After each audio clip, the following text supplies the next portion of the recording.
Pour le 18e anniversaire de ma fille, ma sœur a pris le micro et a déclaré que la fête devrait être pour elle à la place. Ma fille, Chloé, a simplement souri. Et a dit, alors tu vas adorer la surprise. La réaction de ma sœur a été un mélange de choc et de colère quand le DJ a fait l'annonce.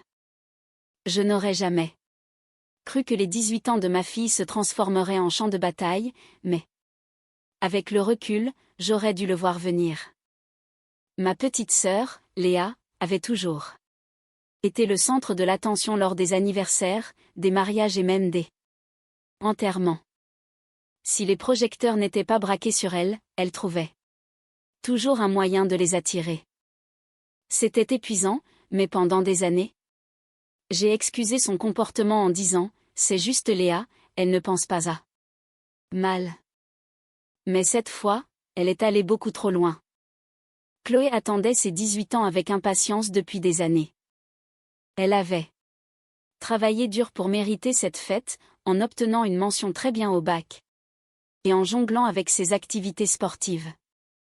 Je voulais que sa soirée soit inoubliable, alors j'ai économisé pour louer un magnifique rooftop dans le 15e arrondissement de Paris, avec une vue incroyable sur la tour Eiffel. Ce n'était pas une fête extravagante de millionnaires, mais c'était élégant, de bon goût et exactement ce dont Chloé avait rêvé.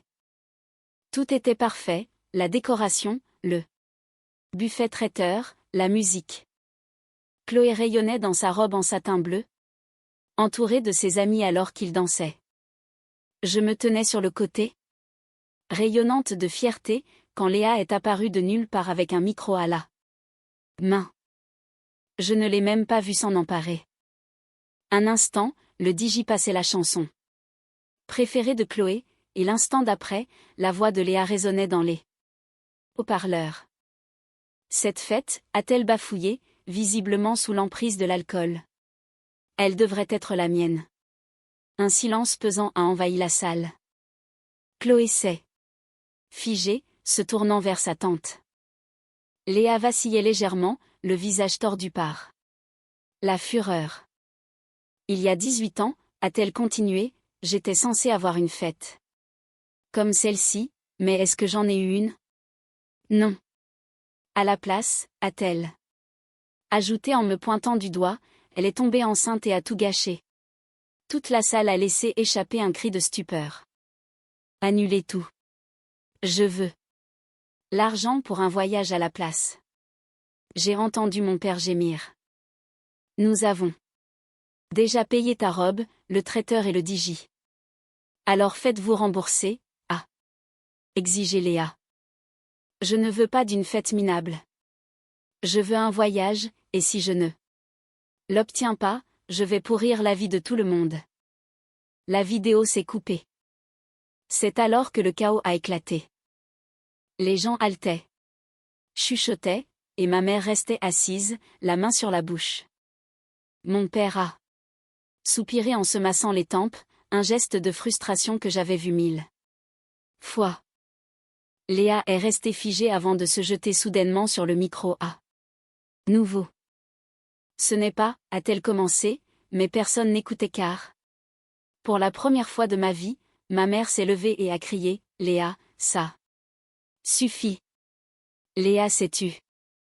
Maman s'est dirigée vers elle, le visage rouge de colère. Tu as exigé que nous annulions ta fête à l'époque.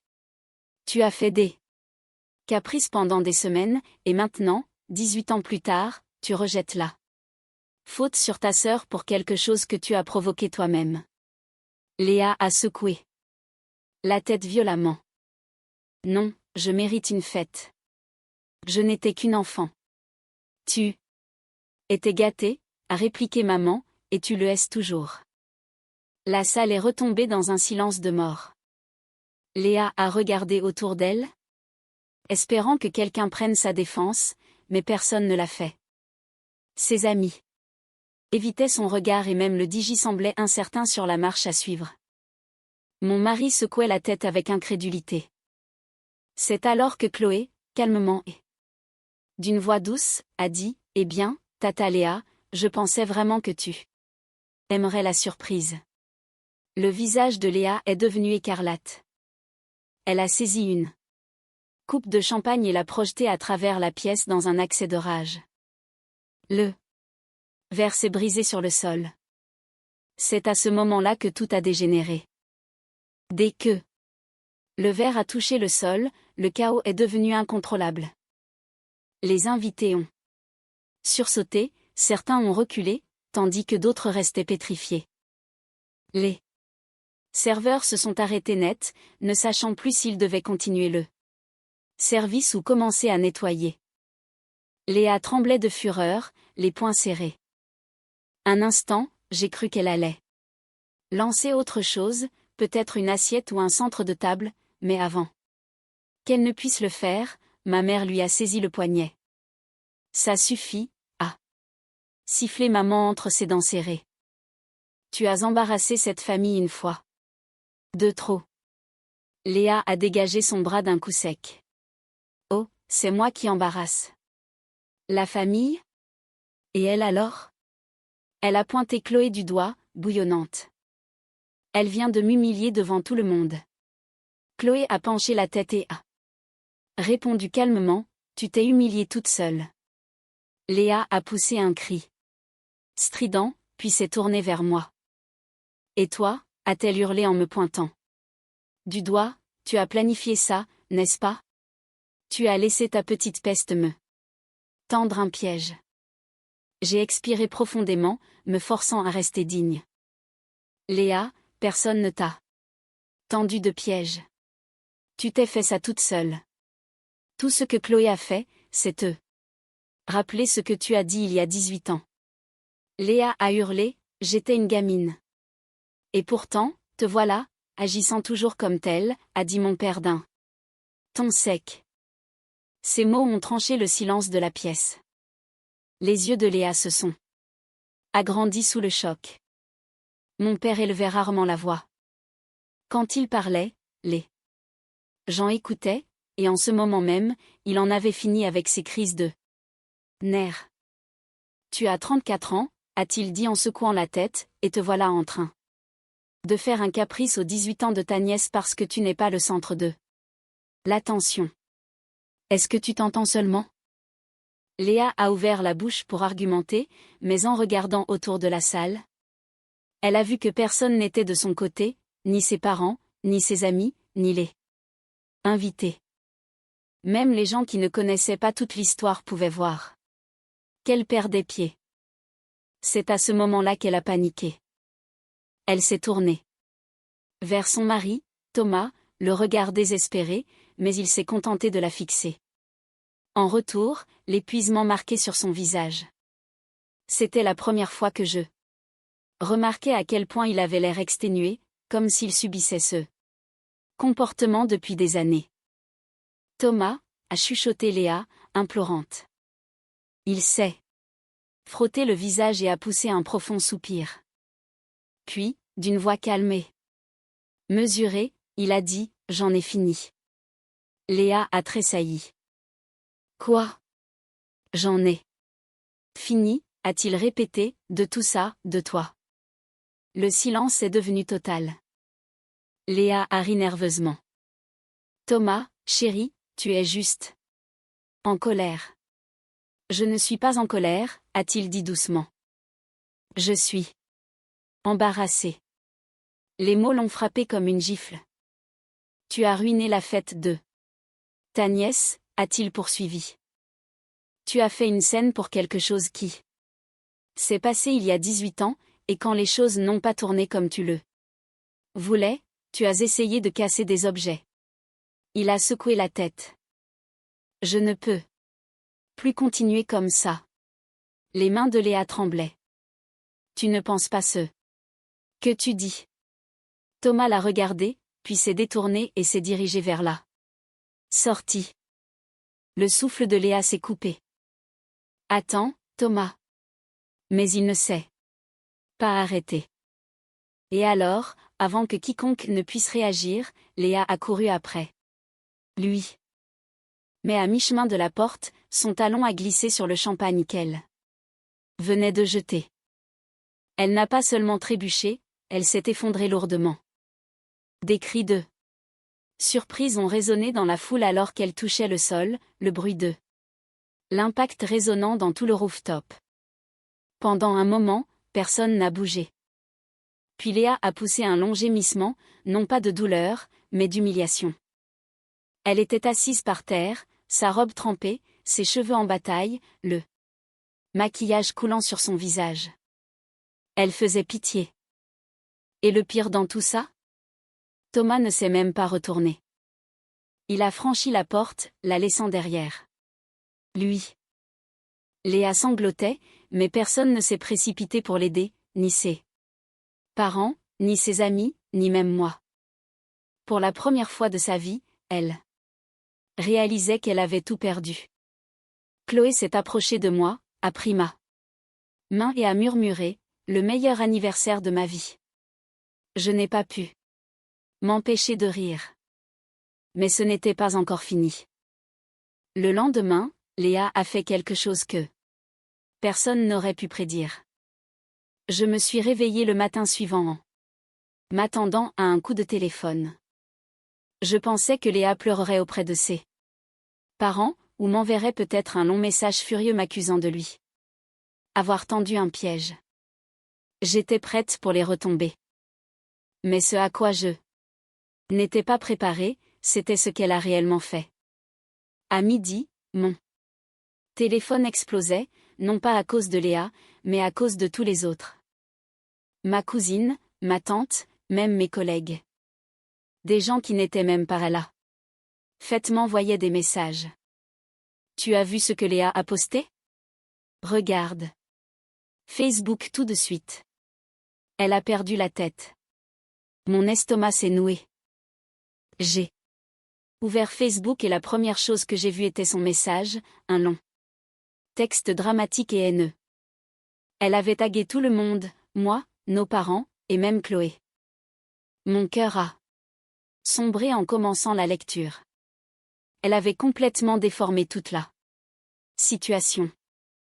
Selon elle, nous étions les méchants. Elle affirmait que j'avais toujours été jalouse d'elle et que j'étais tombée enceinte exprès pour lui voler l'attention lors de ses propres 18 ans. Elle poursuivait en disant que nos parents l'avaient forcée à annuler sa fête pour moi, et que je ne m'étais jamais excusée. Ensuite, elle accusait Chloé d'avoir orchestré tout l'événement pour l'humilier publiquement, avec la bénédiction de nos parents. Elle me traitait de vindicative, qualifiait Chloé de cruelle et nos parents de faibles. Elle jouait les victimes, et ça marchait. En quelques minutes, il y avait des dizaines de commentaires de ses amis, des gens qui n'étaient même pas à la fête, disant des choses comme « Je ne peux pas croire que ta famille te ferait ça. Tu mérites tellement mieux. Coupe les ponts. Tu as eu raison de te défendre. Honte à eux. » J'ai senti mon sang bouillir. Comment pouvait-elle être aussi douée pour manipuler la vérité? Chloé est entrée dans la pièce en se frottant les yeux. Pourquoi mon téléphone n'arrête pas de sonner? Je lui ai montré le message. Elle l'a lu en silence, puis, à ma grande surprise, elle a ri. Je l'ai regardée avec incrédulité. Tu ris? Chloé a souri. Oh, maman. Laisse-la creuser sa propre tombe. Confuse, j'ai demandé, qu'est-ce que tu veux dire? Elle a pris mon téléphone et a fait défiler les commentaires vers le bas. Regarde plus loin que les gens qui la soutiennent aveuglément. Continue. Je l'ai fait, et c'est là que j'ai vu des gens qui étaient réellement à la fête. Commençaient à recadrer les choses. Léa, ce n'est pas ce qui s'est passé. J'y étais. Tu t'es ridiculisée toute seule. Personne ne t'a fait ça. Ah bon? Donc tu vas ignorer le fait que tu as lancé un verre à travers la pièce? Même. Maman avait commenté, Léa, tu as exigé que nous annulions ta fête. Personne ne t'a forcé. Nous avons des preuves vidéo. Arrête de mentir. Léa répondait. Aux commentaires, mais elle ne se défendait pas, elle attaquait. Oh. Maintenant c'est moi la menteuse? Vous étiez tous silencieux quand je souffrais. Pendant des années.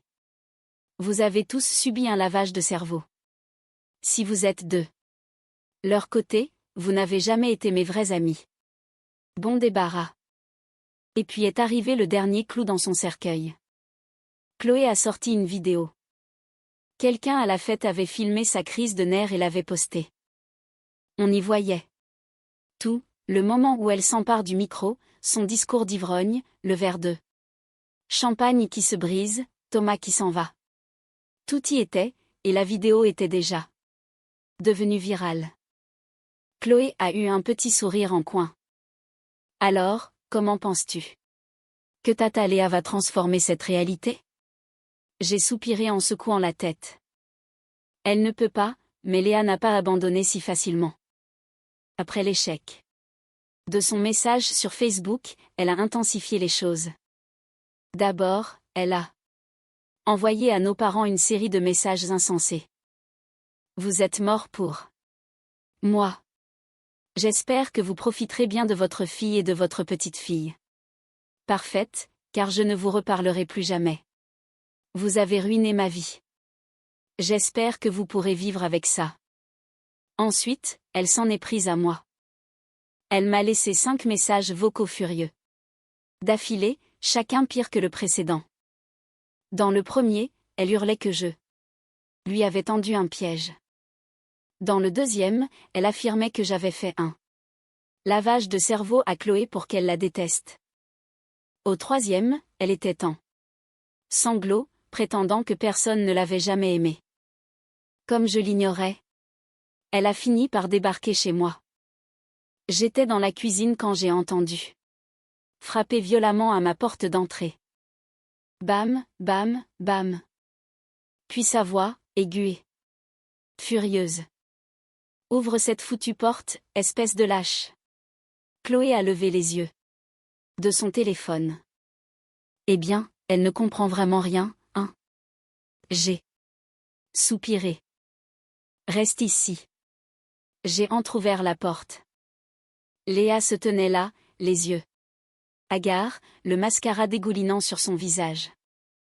Ses cheveux étaient un désordre total. Donne-moi la vidéo, a-t-elle exigé. Je l'ai fixée intensément. Quoi? La vidéo de la fête? Celle que Chloé a montrée? Tu sais que j'ai l'intégralité de l'enregistrement. Elle a serré les dents. Je la veux maintenant. J'ai haussé un sourcil.